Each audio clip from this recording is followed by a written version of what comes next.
How do you stop wasting time and start getting present and intentional with your life? Hi, welcome to another episode of Business Mindset Mastery. I'm Heather Gray. I'm a mindset and performance coach for business owners, leaders, and entrepreneurs. You can always find me over at choosetohaveitall.com. And those of us in the personal development space who are working on being our best selves and living our best lives, we have heard these phrases over and over again. Being present, being intentional in order to have the life and business we want. We talk about it, we write memes about it, we share it on Facebook, but what does it really mean to be present? And what does it really mean to be intentional? I don't think we really know what we're talking about sometimes, and that's why it's so hard to find.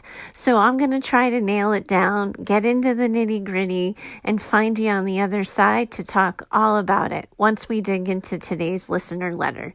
Here goes. Heather, you asked us in your Facebook group how we felt about our summer. Like a good mindset coach, you reminded us that we still had time to change things if we weren't happy with how we spent it. Heather, I just burst into tears and embarrassment and shame, really. I wasted our summer. I haven't done anything special with my kids other than the usual. I haven't done anything special with my husband or made any extra time for him. It was like a routine school year, except it was hot and I shuffled kids to camp instead of school. I'd had every intention of working on business plans for myself in the summer. I pictured myself at all the local coffee shops just plugging away, and I have made time for that maybe 3 times. I don't even know what I did instead. I have no real explanation of my time. I saw some friends, drank some wine, but nothing. If someone asks me how my summer was, I won't even know how to answer. I don't even know that I have a question here, but I thought you might have some thoughts on how to stop wasting time. I'm sorry if I let you down. You work pretty hard to motivate us every day, and I wasted that too. My apologies. Whew! Stop beating yourself up, sister. I'm certainly not going to add to the wagon. You've already covered it and beat yourself up plenty. So you caught yourself having wasted time, and it feels especially worse because it's summertime and everybody puts these high expectations and high sort of goals and aspirations for what a good summer is going to be. We don't hear a lot of people say, I'm going to have an awesome winter, I'm just going to crush it this winter. But the change in season, the warm, the extended long days, all of that, and the, no school year, all of that goes into this exceedingly high pressure that people can put on themselves for having the summer of their lives. So first of all, I just want to, sort of remind you, like outright, summer is simply a season. You wasted a season. You didn't live your best life for a season. There will be other seasons. You can have your best fall. You can decide that you're going to be one of the rare people who decide to crush it in the winter. You get to start over. But the first thing you have to do is forgive yourself for the wasted time. I'm not going to tell you don't worry about it, don't feel bad, it's okay. Because you are worried about it and you caught yourself. So that's actually really good. I'm not going to tell you whether or not you should worry about it or, add weight to the problem. What you decided for yourself here and in this moment with this letter is that the way you spent your summer didn't work for you. It wasn't consistent with what you wanted, and you let yourself down and you didn't meet your own expectations. So let it begin and end with you. You disappointed yourself. You don't have to worry about disappointing me. You don't have to worry about defending yourself to friends and family or colleagues or anybody who asks you about your summer. You already know that you had aspirations that you didn't take action on. But the only person you have to hold accountability with and to for that is yourself, and you're already doing it. So show yourself some forgiveness and recognize that all you did was waste 3 months. 3 months out of 12, that's nothing. You get a chance to do that over. You get to right the ship. It's not the worst thing to have happened, But if you spend a lot of time beating yourself up, if you spend a lot of time sort of saying, oh, I didn't do this and I thought I was going to do that, that means this about me, all you're doing is setting yourself up for a really lousy fall. Pun intended on that one, by the way. I usually don't have the puns come to me so quickly, but that one was just opened up and all I had to do was walk through for you. So what you want to do is leave this bad summer in summer. It wasn't what you wanted. You didn't do what you said you were going to do, and it sucks and you feel bad. But then be done with it. You have to learn to let it go because there's worse things that could have happened and there's worse things you could have done, and we got to start cleaning up the mess. And if we spend too much time sort of beating you up and talking you down about all the things you could have done, should have done, you're never going to stand back up. So own it and then move on. That's the first step, my friend. The second step, I know you want me to go to, why didn't I do these things? I said I was going to do this. I should have done that. I don't want you to go there just yet, because all you talked about in your letter here to me is general aspirations. Like, oh, I'm going to spend my days in coffee shops and I'm going to drop the kids off in the morning. They're not going to have homework in the evening, so then I'll be able to do something with them in the evening, and I'll have all this time for romantic one-on-one time with my husband, etc., etc. There's no specificity in what you had planned to do in your summer, other than go to a cafe and work on your business. And working on your business could have meant all kinds of things. It could mean market research. It could mean creating social media profiles. It could have meant doing research or learning or taking a course. I think one of the reasons why you didn't succeed at doing what you said you were is you weren't specific enough about what you had planned and intended to do, what you wanted the results to be, what you had hoped to accomplish, what were the sort of the mile markers that you had hoped to achieve, so that when on a random Tuesday you drop the kids off to soccer camp and you're looking at your schedule, you think to go to a cafe, you have a specific idea in your head about what you're working on that day. If you don't have a specific idea and you don't have a specific intention around it, of course you're not going to go to the cafe. What for? What's the purpose? What are you working on? So it sounds to me like the misstep here was that you kept it at aspiration. Maybe you kept it at goals. And this is a line I've used in my business more times than I can count. I use it with clients. You probably heard me talk about it at the beginning of the year because it's a favorite refrain of mine when everybody's talking about New Year's resolutions. But did you set a goal or did you make a decision? So many people, sort of aren't present or intentional in their lives because they haven't set a specific intention about it. There's this idea that people just want to show up on a beach and breathe in and breathe out and be open to whatever the universe finds, in front of them. And that's nonsense, my friends. Like that, it doesn't work to just sort of go through the day and you're just going to be aware and grateful and pay attention and be appreciative. Oh, excuse me. Sorry about that. It doesn't work. What does work is if you get a clear idea for a day in your life, a week in your life, a month in your life, or a season of your life, what do you want to be doing?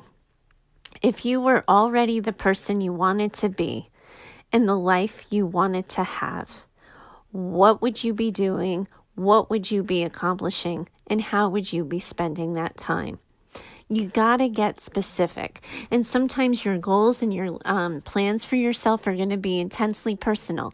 I want more time for connection with my husband.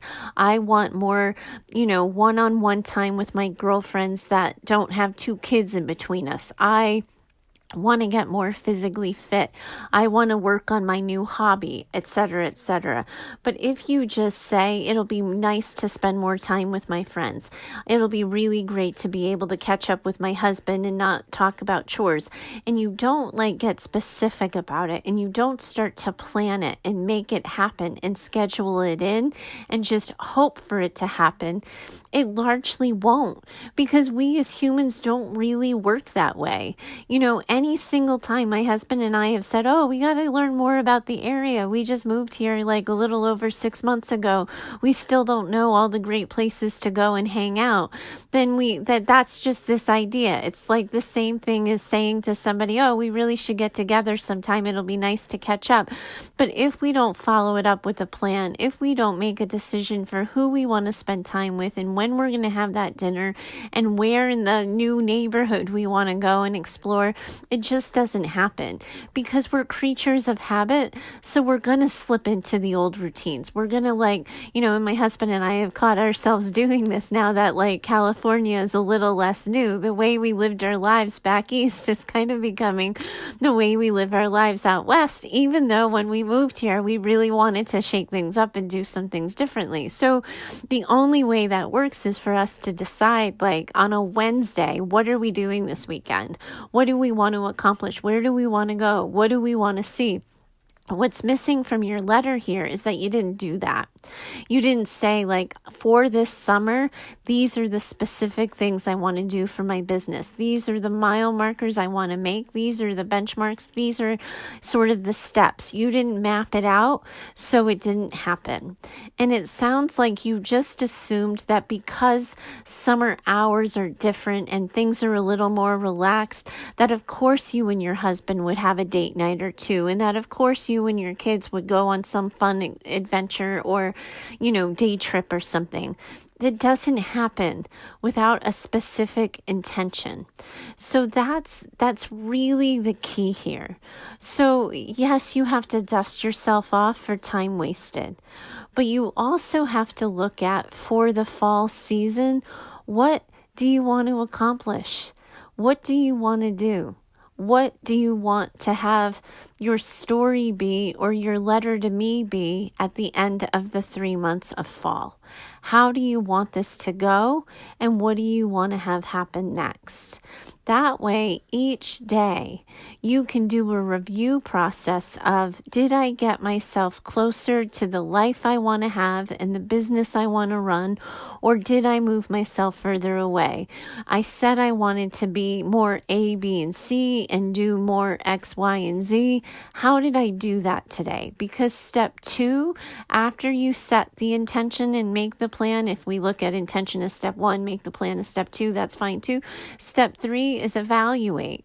And that's the thing that a lot of people regret. They skip that part. They find themselves in regret because they never did an ongoing evaluation process of how they were doing, if it was working, if they had done the thing they said they were going to do. So I want you to evaluate each day regularly. Am I closer to being the person I want to be in the life and business I want to have? Or am I further away? Because then you get to regroup.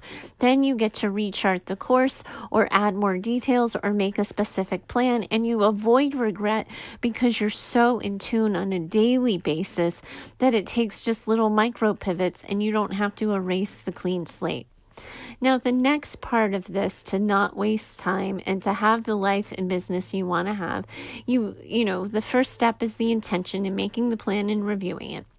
Then you got to be present for it, because the other thing that happens sometimes when people are just getting things done, it's like their head is down and they're unilaterally focused on, this is what I want to do. This is what I want to accomplish. This is how it needs to be. So they never take in the moments of light. They don't absorb the moments of good, the like the little magic moments. They could just miss them and sort of like pass them by. Just yesterday, here's like a silly example. So here on the West Coast, I guess like I think it's mostly in New Mexico, but we're getting fortunate here in California. There's this thing called hatch chili season, and apparently hatch chilies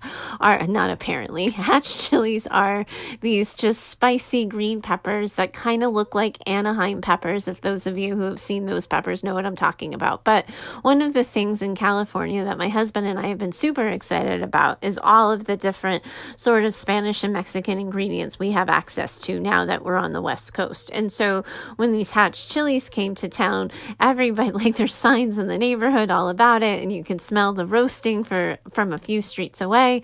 And the vegetable is only in season for 6 weeks, and then it kind of goes away until next year. And I think that's kind of part of the cult following about it, and kind of a little bit of the magic connected to them.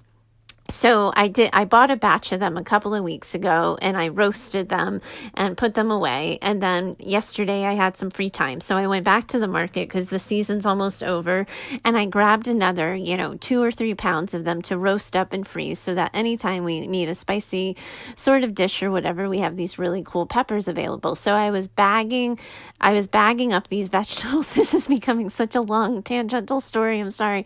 I was bagging up these vegetables, and this like really sweet Mexican man puts his hand on mine, and he goes, "Oh, now, señorita, you have to promise me you're going to make me some good pork green chili." And I said, as a matter of fact, I am, absolutely. And then he goes, "Maybe some salsa too." And it was like this delightful human moment. That night I was telling my husband that I had gotten more peppers and, had them in the freezer and we would be good to go. And then I told him about this, cute little sort of interaction with this man. And he said to me, he's like, "You have how come these things only happen to you?" He's like, "You always have a story. You always have like some little interaction with somebody that's just, I think, what did he call it? He's like, it's instead of the humans of New York, it's like the humans of Southern California." Yeah, it's a Facebook following. I'm not sure if you guys know what I'm talking about, but if you look up humans of New York, you'll find what I'm talking about. Anyway, and I just said to him, well, I go looking for them. I go looking for those moments. I enjoy these casual interactions. So I make eye contact with people. I smile at them. I present myself as someone who's open to interaction. And sometimes, I think I mentioned this on a show recently, like I attract the crazies when I do it. But other times I just have these wonderfully warm human connections. And not only do I have them because, like I just described to you, I'm intentional about it, I also remain present. And for me, the way I describe that is looking for the green lights. So as I move through the world, one of the ways that I teach people how to be present is to not just be grateful for the good things, to not just notice when, it's sunny 3 days in a row, but to really take it in, be appreciative of it, and somehow in your own way, shape, or form, make note of it. So it cements the experience for you. So one of the things that regularly happens, and you guys have probably heard me do this on the show, is I have this moment, I take it in, and then I tell someone about it. So on my Facebook feed, I'm constantly doing a thing called Look for the Helpers, where I find like the good stories of people just doing good work and I share it with other people. Or I have these like human interactions and I tell a friend of mine back east about it, but I talk about it, I take it in, and I let it become a part of my human experience. But that means that being present means being participatory. I think I just butchered that. It means I'm present. Let me start that over. Being present means I'm participating. Beginning, middle, and end. That was so much simpler. So it means that I am engaged in the interactions and I am being intentional about the kind of interactions I want to have. What's missing from today's letter is that sense of being intentional and being present. At some point in time, letter writer, you became an observer of your life, or you just became a numbed out participant. So it's almost as though you didn't see it. It was like you kind of zoned out, like on, I don't know if it's like turning on the TV and having it on for 2 hours and not even knowing what was on or why it was on. And, somebody comes into the room and asks you a detail about it, and you are completely unaware that the TV had even been on. It's about tuning in and being aware and setting yourself up for where you want the interactions in your life, in your day-to-day to go next. Because if you're being present and you're starting to collect these examples of, God, I kind of had a crap day 2 days in a row, 3 days in a row, you then can kind of regroup, like rewrite the ship or re-navigate yourself and reroute. Like if we use the GPS analogy, I'm such a fan of that one, but rerouting, like get yourself headed in a new direction. It only works if you look out the window and realize you're lost. That's the only time it works, my friends, is to be aware. And so many times people avoid this level of being present because they're avoiding the feeling that comes with this letter writer of realizing that they're tuned into a life and they're not happy, or they're going to open their eyes and they're not going to like what they see. But what is so important to me that you hear me say and that you really come to understand and believe for yourselves is that any point in time you get to rewrite the ending to your story. You can change the story's direction, its narrative, its plot, all of it. But you have to wake up.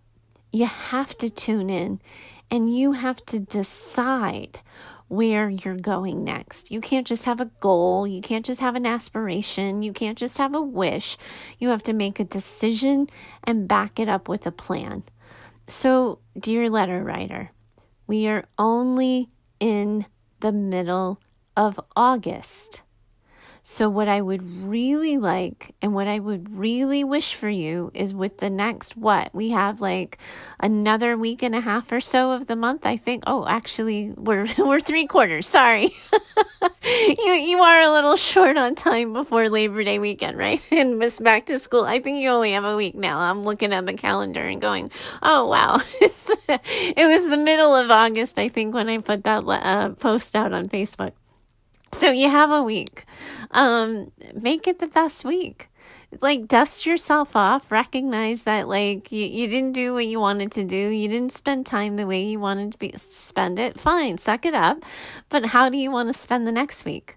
And make a decision for yourself that you're going to call a do-over. So you're going to make sure you have a really good last week of summer, but then you are also going to create something for yourself, your husband, and your family for the way you want your fall to start out. Make that plan and then follow it up with action to make it happen. I know it's messy. I know it feels sloppy. I know you're living in the coulda, shoulda, wouldas, but you just tune back in. Get back to being present and you'll get yourself back on course. There's no disappointment in you, by the way. There's no, I feel like I wasted my time or you let me down. Like, that isn't what happens. Like, this is the meat of personal development, my friend. This is figuring out that we got off course and recognizing what we need to do to get back on. I have the utmost respect for your letter. I'm so glad that you took a chance on me and reached out and wrote this letter and owned responsibility.